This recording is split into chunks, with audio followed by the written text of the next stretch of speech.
तो हेलो दोस्तों, welcome to my YouTube channel. तो दोस्तों, इस वीडियो में हम आप लोगों को टीवीएस क्रेडिट के इंस्टा कार्ड के बारे में बताने वाले हैं।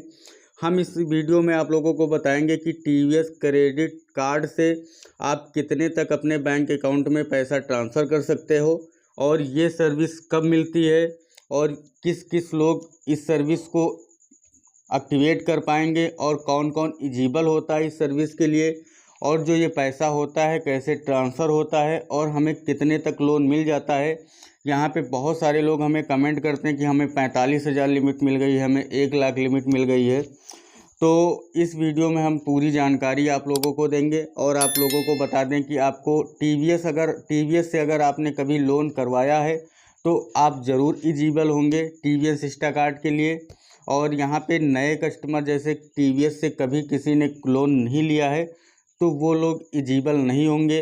तो इस वीडियो में हम आप लोगों को पूरी जानकारी देंगे और इस पूरा डिटेल्स में बता देंगे आप लोगों को एक ही वीडियो बस स्किप ना करिएगा। हम आपको ए टू जेड जानकारी बताएंगे टीवीएस इंस्टा कार्ड से कैसे बनेगा और कैसे पैसा ट्रांसफ़र होगा और ये हमें कैसे पता चलता है कि हमारा इंस्टा कार्ड सर्विस हमें मिलेगी कि नहीं मिलेगी। तो चलिए वीडियो को स्टार्ट करते हैं। और सबसे पहले आप लोगों को बता दें कि वीडियो को देख तो रहे हो यार, लेकिन चैनल को सब्सक्राइब नहीं कर रहे हो, मैं देखता हूँ, तो यार प्लीज़ चैनल को सब्सक्राइब कर लेना और बेल आइकन को प्रेस कर लेना, क्योंकि मेरी लेटेस्ट वीडियो आए तो आप तक सबसे पहले पहुँचे। और जो मैं जानकारी देता हूँ एकदम रियल देता हूँ। और आप लोगों को चलिए हम बताते हैं कि ये इंस्टा कार्ड की सर्विस कैसे आपको एक्टिवेट करवानी होती है और कैसे इंस्टा कार्ड आपको मिलता है और कैसे पैसा ट्रांसफ़र होता है। तो हम अपना इंस्टा कार्ड ओपन कर लिए हुए हैं और सबसे पहले आप लोगों को बता दें कि जब आप किसी दुकान पे जाके फाइनेंस, जैसे मोबाइल आपने फाइनेंस करवाया और वो फाइनेंस आपने करवा लिया, लेकिन आपको दुकानदार ने नहीं बताया कि आपको टीवीएस क्रेडिट कार्ड से आपको इंस्टा कार्ड मिलता है। तो इंस्टा कार्ड उसने नहीं बताया, तो आप जब टीवीएस साथी ऐप को डाउनलोड करेंगे आपकी 3 ईएमआई चली जाएंगी तो आपको इंस्टा कार्ड का ऑप्शन शो होने लगता है। लेकिन एक चीज़ आप लोगों को यहाँ पे और सोचनी है या और समझनी है कि जब भी आप टीवीएस क्रेडिट से फाइनेंस करवाएं तब आप दुकानदार को बोल दें कि भैया मेरे को टीवीएस क्रेडिट कार्ड चाहिए। तो टीवीएस क्रेडिट कार्ड जब आप लोग बोल देंगे तब वो वहाँ से जब फ़ोन आपका फाइनेंस करेगा तो ऐड वैल्यू सर्विस में आपका इंस्टा कार्ड का ऑप्शन डाल देगा। जब आपके लोन की ईएमआई 3 चली जाएंगी तो आपके टीवीएस साथी ऐप पर आपका इंस्टा कार्ड का ऑप्शन शो होने लगेगा। ये चीज़ आपको समझ में आ गई। अब दूसरी चीज़ आपको ये ध्यान रखनी है कि जब भी आप फ़ोन को फाइनेंस करवाएं या कोई भी प्रोडक्ट फाइनेंस करवाएं तो अपनी जो ईएमआई है और पेमेंट मोड है वो ईसीएस मोड पे रखें। यानी कि ईसीएस मोड का ये मतलब है इलेक्ट्रॉनिक कंप्यूटर सिस्टम। और ये आपको आपके अकाउंट से आपको अपनी ईएमआई कटवानी होगी और इससे आपको 2 बेनिफिट होते हैं। पहले तो आपका सिविल जो है हाईएस्ट जाएगा, सिविल पे आपका डिफेक्ट होगा और सिविल पे डिफेक्ट पड़ेगा। यानी कि जब आपकी ईएमआई जो अकाउंट से कटती है ना तो सिविल का जो है जब रिपोर्ट आती है तो वो उसमें अटेंड होता है। तो इसलिए कभी अगर आप लोग लोन करवाएं तो आप अपना सिविल स्कोर बढ़ाने के लिए आप अपनी ईएमआई को अकाउंट से कटवाएं। और दूसरी चीज़ ये आपको ध्यान रखनी है कि वहाँ पे आप लोगों को बोल देना है टीवीएस से अगर फाइनेंस हो रहा है तो भैया मेरे को इंस्टा कार्ड का ऑप्शन चाहिए। और अगर आप ईसीएस मोड पे पेमेंट नहीं करवाते हैं और अगर आप गूगल पे, फ़ोन पे या पेटीएम बाहर से जमा करवाते हैं तब ये आपको सर्विस नहीं मिल पाएगी। भले ही ऑप्शन अगर आपका इंस्टा कार्ड का आ गया होगा लेकिन वो पैसा आपको ट्रांसफ़र नहीं करने को मिलेगा। ये चीज़ आपको ध्यान रखनी है। अब आपको सबसे पहले मैं तीसरी बात बता देता हूँ कि यहाँ पे जब टीवीएस साथी ऐप को डाउनलोड करते हो बहुत सारे हमारे नए कस्टमर आते हैं जो टीवीएस क्रेडिट कंपनी से फाइनेंस करवाते हैं। उनको ये नहीं पता रहता है कि हमको लोन की जानकारी कहाँ से लेनी है और हमें कैसे पता चलेगा कि हमारी टेनर कितनी गई हैं और कितनी नहीं गई हैं। तो सबसे पहले यहाँ पे आप लोगों को मैं बता दूँ कि अगर टीवीएस से आपने फाइनेंस करवाया है तो टीवीएस क्रेडिट साथी ऐप टीवीएस कंपनी का ऐप है और इसको जब आप लोग डाउनलोड करेंगे तो यहाँ पे लॉगिन करते समय यहाँ पे रिटेलर और ऑपरेटर का 2 ऑप्शन आता है। तो यहाँ पे आप अपने मोबाइल नंबर से रजिस्टर्ड कर लेना और लॉगिन कर लेना। लॉगिन करने के बाद यहाँ पे आपका करंट लोन दिखेगा जो भी आपने फाइनेंस करवाया होगा।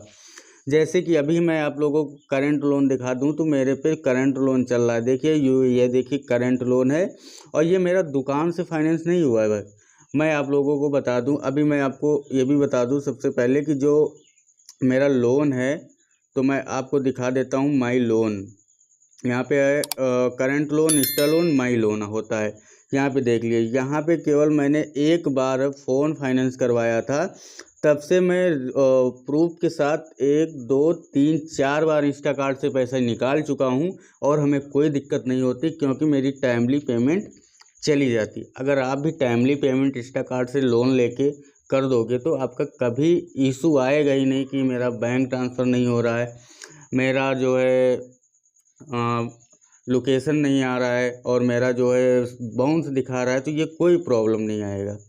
तो आपको पहले देख लेना, अगर आपने टीवीएस से फाइनेंस कराया है तो यहाँ पे आपको करंट लोन दिखेगा और यहाँ पे लोन डिटेल्स दिखेगा। अब यहाँ पे लोन डिटेल्स पे यहाँ पे देख लीजिएगा, तो लोन डिटेल्स पे कौन सी जानकारी मिलती है ये जान लीजिए। लोन डिटेल्स में ये जानकारी मिलती है कि यहाँ पे आपने क्या चीज़ फाइनेंस करवाई है। कस्टमर आईडी होती है, कस्टमर आईडी का आपका कोई मतलब नहीं है। यहाँ पे एक मॉडल होता है, मॉडल नंबर। जैसे कि अगर आप एसी करवाएंगे या फ़ोन करवाएंगे या कोई भी प्रोडक्ट फाइनेंस करवाएंगे तो यहाँ पे उस चीज़ का नाम आ जाता है। जैसे कि हमारा मॉडल है बैंक ट्रांसफ़र, यानी कि हमने इंस्टाकार्ट से पैसा लिया है इसलिए ये बैंक ट्रांसफ़र हुआ। जो हमने फाइनेंस करवाया है या लोन लिया है वो पैसा हमारे डायरेक्ट बैंक अकाउंट में गया है। अगर यहाँ पे मोबाइल फाइनेंस करवाते तो यहाँ पे मोबाइल का मॉडल नंबर आ जाता। ये चीज़ आपको ध्यान रखना है। अब यहाँ पे एक नीचे एक और ऑप्शन रहता है कस्टमर IRR। अगर यहाँ पे टीवीएस से बाउंस करते हो और जितना बचा हुआ लोन होता पैसा होता है उसका यहाँ पे 30% ब्याज के दर से आपको चुकाना पड़ता है। ये चीज़ आपको हमेशा ध्यान रखना है। तो यहाँ पे हम बैक हो जाते हैं, पेमेंट का ऑप्शन आता है। पेमेंट का ऑप्शन में यहाँ पे आता है EMI payment can made for this agreement number science the loan is under ECS mode. यानी कि अगर आपका ECS मोड में कोई दिक्कत होगा तो यहाँ पे आप पेमेंट मोड से सही कर सकते हो। अब हम थर्ड नंबर पे आ जाते हैं EMI इन्फो पे। रीपेमेंट फ्रीक्वेंसी मंथली, यानी कि आप मंथली पेमेंट दे रहे हो कि आप तिमाही दे रहे हो या साल में दे रहे हो, तो ये चीज़ यहाँ पे फ्रीक्वेंसी में दिखाता है। यानी कि हमारा जो टेनर है वो हमारी मंथली में जाती है। और इसके नीचे सेकंड नंबर पे लिखा होता है रीपेमेंट मोड। रीपेमेंट मोड का ये मतलब होता है कि आपका जो करंट लोन चल रहा है इसकी EMI आपकी ECS मोड से जा रही है, यानी कि इलेक्ट्रॉनिक कंप्यूटर सिस्टम से जा रही है।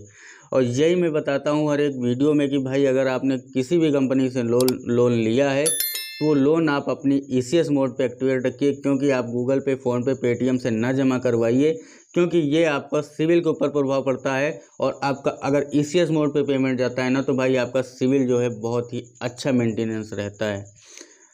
और आपको फर्स्ट EMI डेट के बारे में बता दें कि ये आपको ये दिखाता है कि यहाँ पे आपका लोन कब स्टार्ट हुआ था और यहाँ पे लास्ट EMI डेट दिखाता है कब ये लोन आपका समाप्त होगा।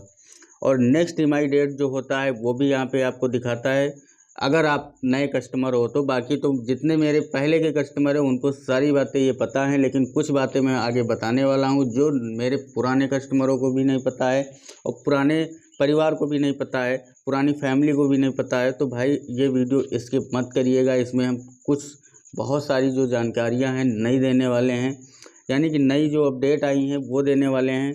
तो जो हमारे पुराने कस्टमर हैं तो वो हम जानते हैं कि वो वीडियो मेरी वॉच कर ही लेते हैं। फ़िलहाल जो है मेरा चैनल भी सब्सक्राइब करते हैं, वो लोग मुझे फॉलो भी करते हैं। तो जो मैं जानकारी देता हूँ वो एकदम रियल देता हूँ। अगर आप लोगों का कोई क्वेरी होता भी है तो मेरा जो इंस्टा ID है तो आप मेरे को उस पर कमेंट या मैसेज DM करके पूछ सकते हो, मैं उसका रिप्लाई भी तुरंत दे देता हूँ अगर आप लोगों को कोई दिक्कत आती है तो। फिर यहाँ पे आ जाते हैं रिसीपिट का। रिसीपिट का मतलब ये होता है कि यहाँ पे जैसे कि आपके जितने लोन होंगे, अगर आपका कभी डिफ़ॉल्ट हुआ है कि हमारी ये EMI कब गई थी, ये कौन सा डे में गया था और कितनी EMI गई थी, तो यहाँ पे आप उसकी रिसीपिट यानी कि रसीद निकाल सकते हो।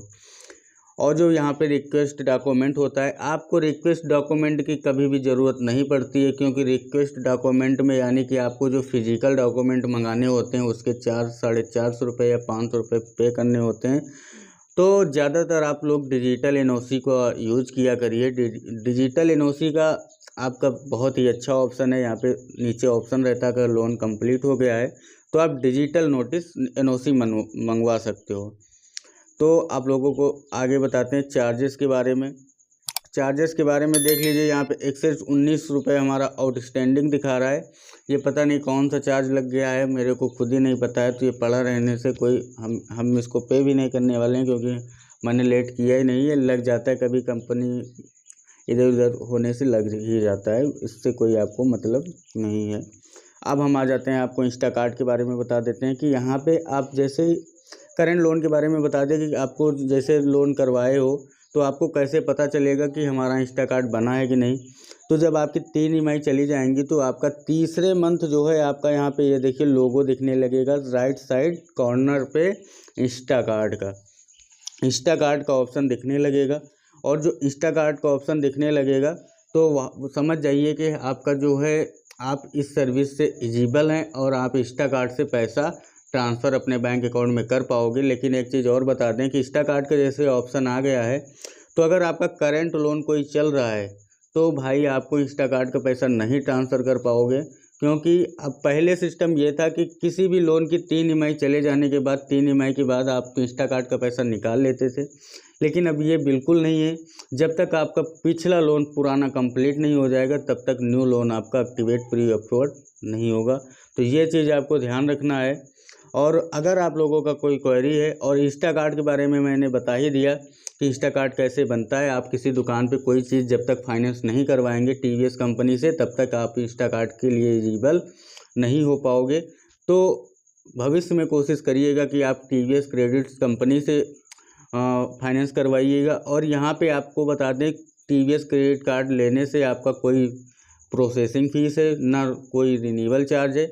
जब आप यूज़ करोगे तब उसका 1-2 से 2.5% आपका इंटरेस्ट लगेगा जो पैसा निकालोगे, और यहाँ पे प्रोसेसिंग फ़ीस भी नहीं लगती है, कोई भी नो चार्जेस है। जब यूज़ करोगे, जब आप अपना पैसा ट्रांसफ़र करोगे तब आपको इंटरेस्ट देना होगा EMI के साथ साथ। और अगर आप नहीं यूज़ करते हो तो आप इंस्टाकार्ट अगर आपका बना है तो आपका कोई पैसा नहीं लगेगा। तो कमेंट में दोस्तों अगर वीडियो देखोगे तो कमेंट में ज़रूर बता देना कि यार ये मेरी जानकारी आप लोगों को कैसी रही। आप अपना सुझाव देते हैं ना तो हमें बहुत अच्छा लगता है, और हमारा जो एक्सपीरियंस है और बढ़ता है।